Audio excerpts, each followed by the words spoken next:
Las Vegas, mid-1970s. Elvis had just left the stage, sweat still on his collar. A teenage boy, blind since birth, reached out in the narrow backstage hallway.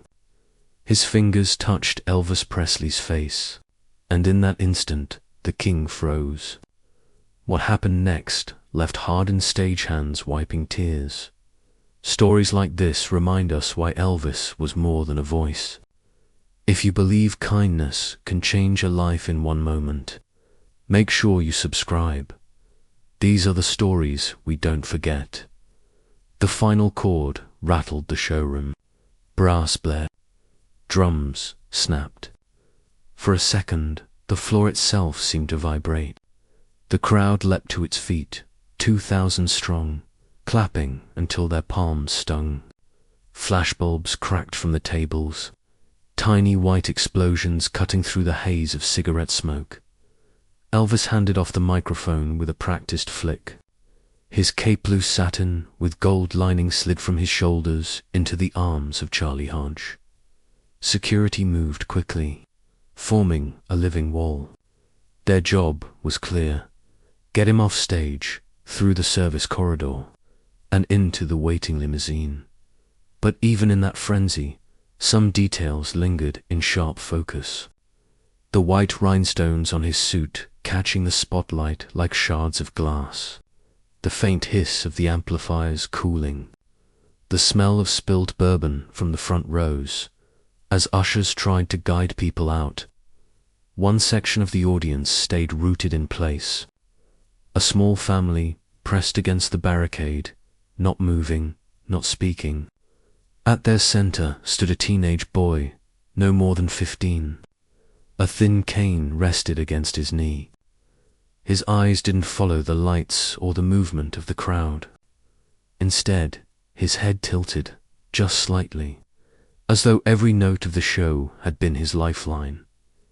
Witnesses would later recall how his mother clutched his shoulder, whispering reassurance as the room emptied.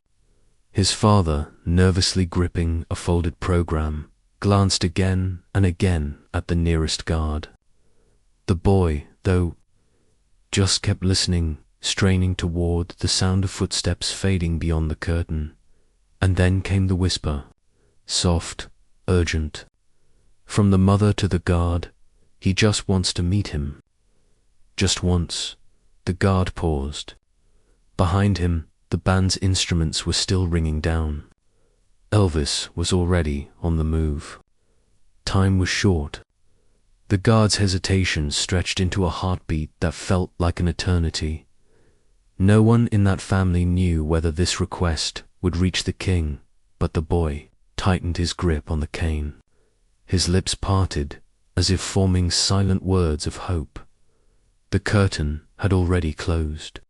The corridor beyond was busy, Elvis disappearing into it.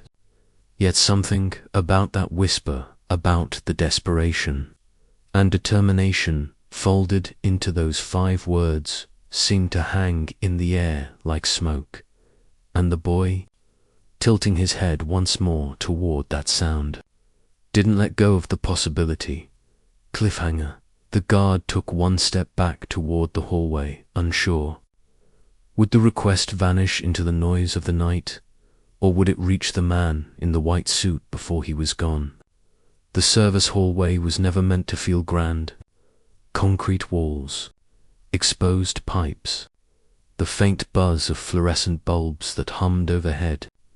A thin smell of grease and fried food drifted in from the kitchen down the way. Elvis rounded the corner fast, his collar damp, chest still heaving from the performance.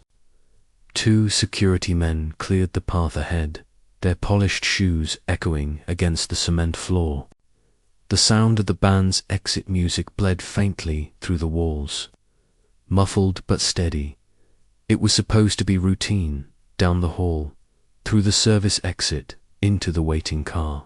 Yet halfway down, Elvis slowed, because they're standing awkwardly against the wall. Guided by his mother was the boy. His cane tapped once against the floor. His other hand gripped his mother's wrist. She leaned down, whispering, "He's right in front of you." Elvis stopped moving. So did the guards. For a breath, the corridor froze. The boy tilted his head slightly toward the sound of heavy boots and sequined fabric brushing against the air. The teenager swallowed, lips trembling. "Mr. Presley," his voice cracked but didn't break. "Can I know what you look like?" The question stunned the hallway. One of the guards blinked, looking at another as if to ask whether they should move Elvis forward. The mother clutched her son tighter, as if afraid the moment would be snatched away. Elvis didn't answer right away. He stared at the boy for a long second, his brow furrowing, his breathing slowing. The band's music ended in the distance, leaving only the buzz of the lights and the faint scrape of someone shifting their feet. Finally, Elvis stepped closer. The sequins of his suit glittered under the dull bulbs, but he didn't carry himself like a star in that instant. He bent at the knees, lowering himself so that his face was level with the boy's reach. The guards tensed. The mother gasped. Elvis's voice came soft, steady. "Go ahead, son." The boy hesitated. His hand hovered in the air, inches away, trembling. His cane clattered lightly against the wall as his grip loosened in nerves. Elvis reached up, took the boy's wrist gently, and guided it forward, closer. Closer until the boy's fingertips brushed the line of his jaw. A gasp rippled from the mother, one of the stagehands, watching from the corner. Would later say you could feel the air shift. The boy's hand stopped shaking.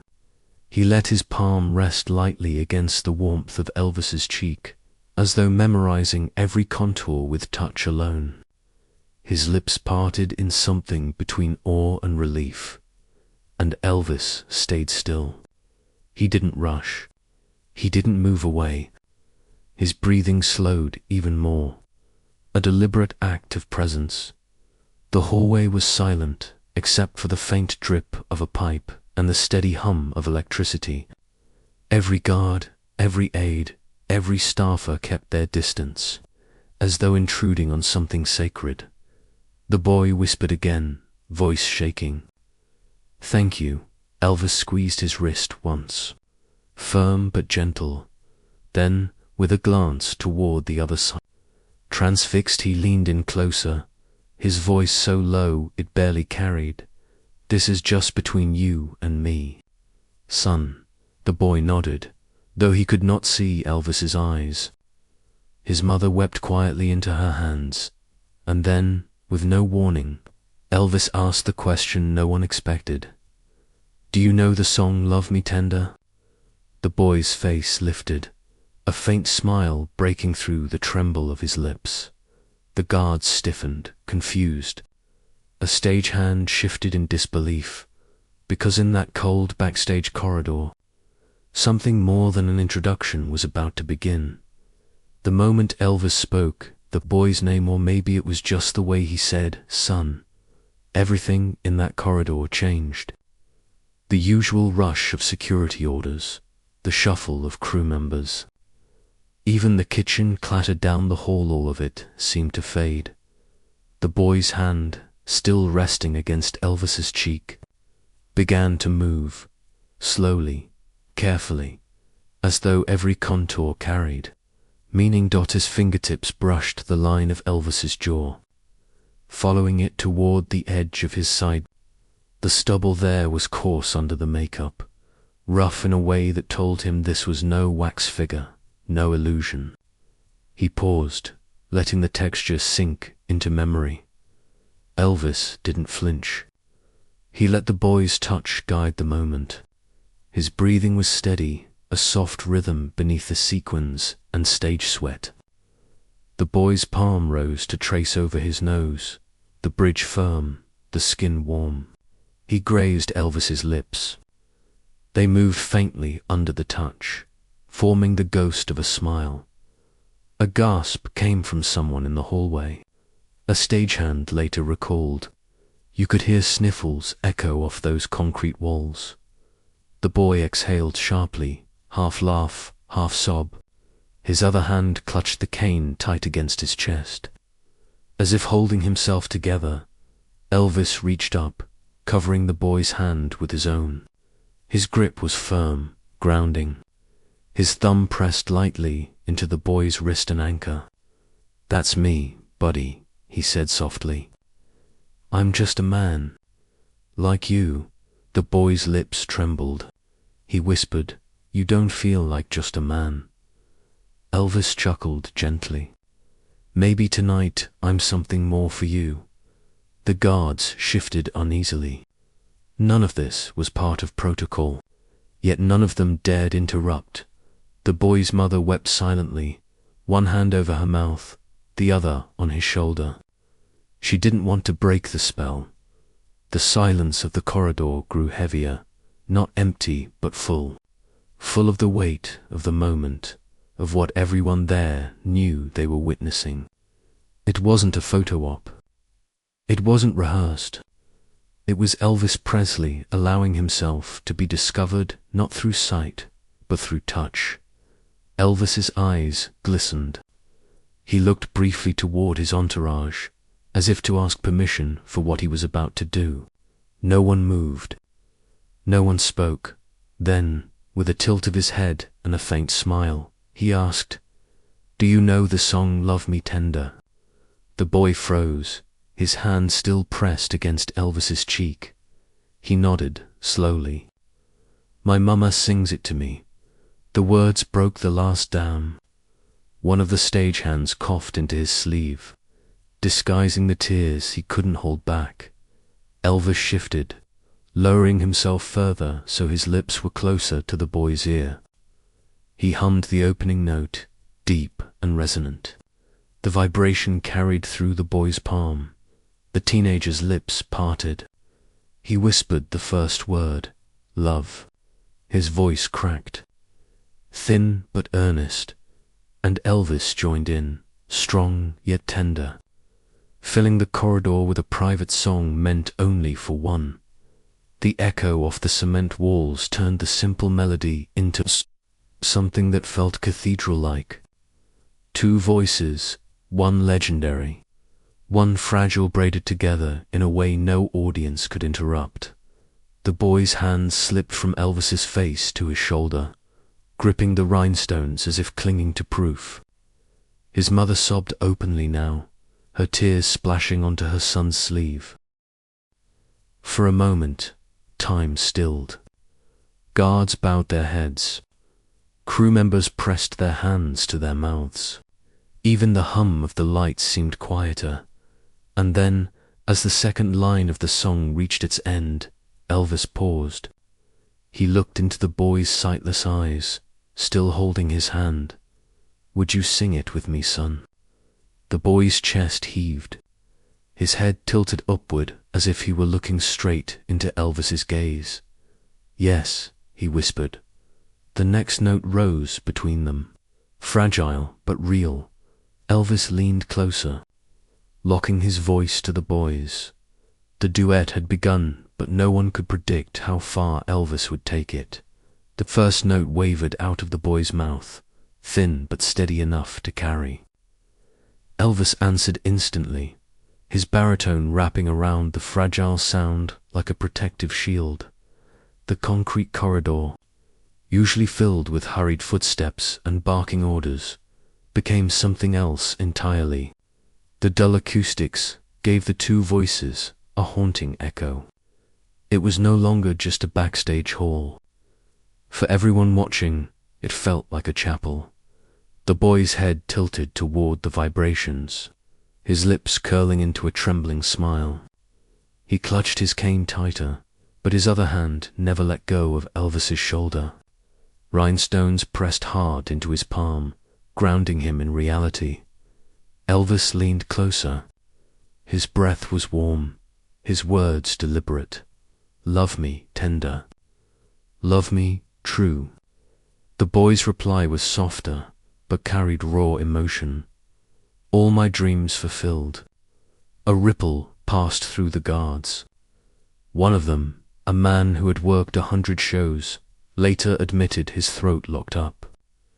I'd seen fans faint, scream, throw themselves forward, he recalled. But I'd never seen silence like that.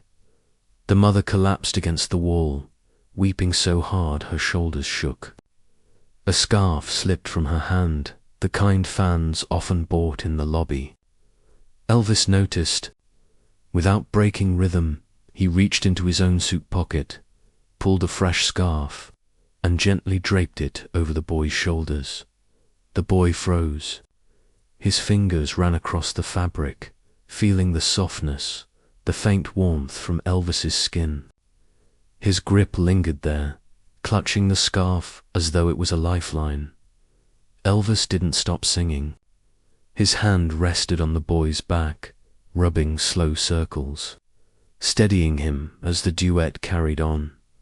Every person in that hallway, guards, stagehands, assistants, stood locked in place. No one dared breathe too loud, afraid to break the spell. The fluorescent lights buzzed overhead. Somewhere far off, a door clanged shut. But inside this corridor, it was just two voices. The boy's words came shaky at first, then stronger. By the third line, his confidence had grown. He sang with Elvis, syllable for syllable, the sound of his young voice merging with the man the world called a king. When they reached the last verse, Elvis slowed. He drew out each word, holding the boy's hand tighter. And I always will. Silence.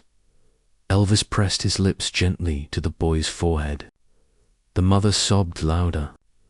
A guard turned away, wiping his eyes with the back of his hand. The scarf slipped slightly off the boy's shoulder. Elvis adjusted it with care, tucking it in place as though sealing the moment. The boy whispered, voice hoarse, "Thank you for letting me see you." Elvis smiled faintly. "You already did, son." The boy's head dropped forward, overcome. His mother knelt beside him, arms wrapped tight around his waist. The scarf glowed under the harsh light, standing out like a sacred relic in the dull grey corridor. For everyone else, the song had ended. But for the boy, the memory was carved forever. The warmth of a hand, the texture of rhinestones, the echo of a voice that belonged to history. Elvis leaned close again, his lips near the boy's ear. He whispered something soft, private, inaudible to anyone else. The boy nodded once, clutching the scarf tighter. Witnesses strained to catch it. None could. To this day, no one knows what Elvis said in that final whisper. Some say it was a promise. Others believe it was a prayer. But what happened next would not stay hidden, because after this quiet moment in the hallway, Elvis would return to the stage and share a piece of this boy's courage with the entire arena. The encore was supposed to be routine. Elvis usually stepped back out, gave the crowd one more hit, bowed, and left for the night. But this time, when the curtain drew back, he didn't charge into a song. He walked slowly, head lowered, scarf missing from his neck. The audience erupted in applause, 1,000 voices crashing together. Yet within seconds, Elvis raised his right hand. A simple gesture, fingers spread, palm forward. Silence fell almost instantly. The Hilton showroom had never been that quiet. The hum of the amplifiers carried into the stillness, the air thick with anticipation. Elvis stepped to the microphone. His voice wasn't booming, wasn't showman polished. It was low, calm, and serious. "I just met a young man tonight," he said, his accent thick, his tone steady. "He can't see you, but he can feel every one of you here." Gasps rippled through the audience. People shifted in their chairs. Some covered their mouths. Elvis continued. And let me tell you, he's braver than any of us.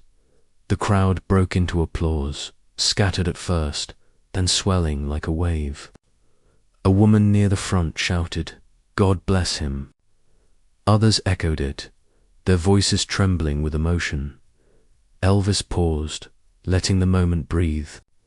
His eyes swept across the darkened showroom, his chest rising and falling. For a heartbeat, it looked like he might break down, but he steadied himself.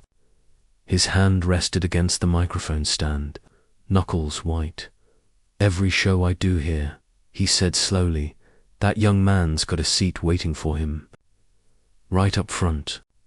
Every show, the crowd exploded. Cheers and applause thundered, bouncing off the walls, shaking the chandeliers overhead. Some people stood, clapping until their palms went red. Others wiped their eyes openly. A spotlight cut through the smoke, casting Elvis in stark white. He didn't smile. He didn't pose. He simply nodded, as if sealing a promise. The band, unsure of what to do, started playing a soft vamp. Elvis looked over his shoulder, gave a small nod, then turned back to the audience. For a split second, he looked toward the side stage entrance, the same door that led to the backstage corridor where the boy still sat with his mother. Elvis's eyes lingered there, just long enough for the sharpest fans to notice. The ovation carried on, drowning the showroom in sound. But underneath it all was something else, an understanding. This wasn't a performance.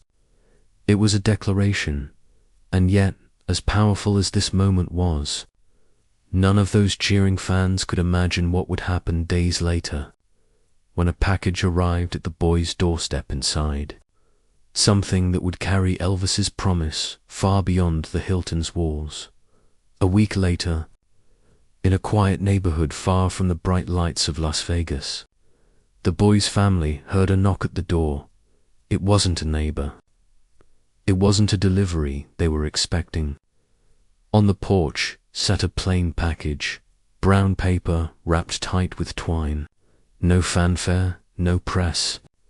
Just a box with the Presley estate return address scribbled in black ink.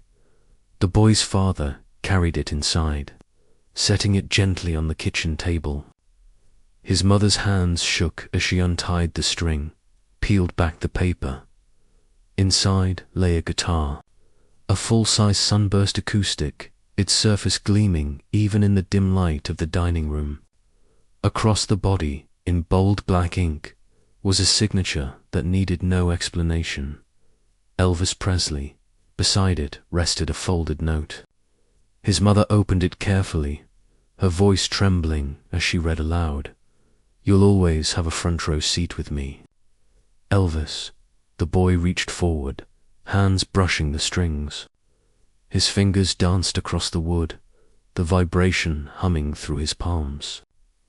A smile spread across his face, brighter than any spotlight.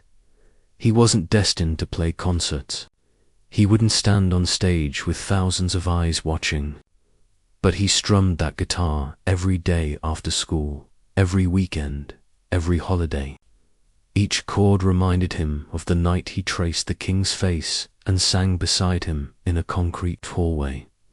Neighbors remembered it vividly. On warm evenings, the sound of his strumming drifted through open windows. Kids from the block gathered outside to listen. Some say he always wore that same scarf Elvis had draped around his shoulders. The fabric frayed from years of use. Word of the encounter spread quietly at first, whispered among fans who swore they'd heard the story from someone in Vegas. Then it grew. People told it in record shops, in barbershops, in church pews. The story traveled farther than the Hilton's spotlight ever reached. Witnesses who were there backed it up. Stagehands recalled the silence.